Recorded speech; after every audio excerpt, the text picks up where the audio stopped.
Zay ny amin'iny fa miseho amin'ny endriny maro samihafa amin'izao fotoana izao ny asa ratsy ny asana fisolokiana fa na hatramin'ireny toaka razana raha izay no ilazantsika azy whisky kosa isika amin'ny teny vahiny dia efa misy ny manao hosoka ary tamin'ny fomba hafakely mihitsy no nanaovan'ireto enina olona enina izay voasambotry ny mpitandro ny filaminana ireto tamin'ny alalana hosoka no nanaovan'izy ireo ny asa ratsy no arahantsika ny fanampanazavana.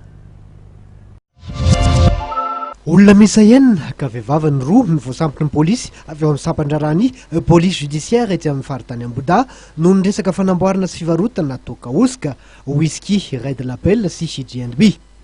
Olona ray no nitory rehefa voan'izy ireo ka nividy whisky misy araka amin'ny 500 mitetina enety sy 4 tapitrisa ariary araka ny fitantarany lehiben'ny police judiciaire ny commissaire divisionnaire rakotozanan Tamin'ny Marius. Eto zay dia milaza fa tsisy amatarana an'ireo toaka ireo mihitsy zany hosoka fa nanazava moa zany zareo ny fomba fanaovany azy ary soloa ny toaka tsotra zany ireo whisky ireo fa ny tena isarihana ny sainy besin'ny maro zany dia ny fahadiovan'ireo zavatra ireo satria tavangy vidividino zareo eny amoron-dalana eny no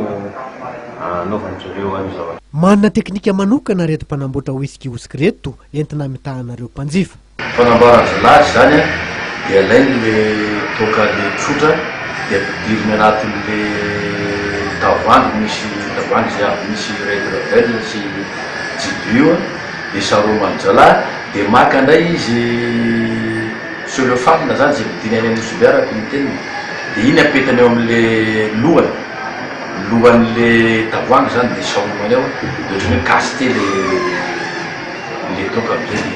sampo eo. Manoloana ny fety izay mihazakazaka manatona sy ny tsy fisian'ny whisky eo amin'ny tsena dia manentana trano ny polisy pirenena mba ho mailo amin'ny kalitao antony whisky tony satria tsy hainy fomba ny karakarana azy ary mety hisy fiantraikany amin'ny fahasalaman'ny mpanjifa fa ny fividianana azy. Natolotra amin'ny fampanoavana ny alarobia 7 maritsa lasa teo izy enina mienada.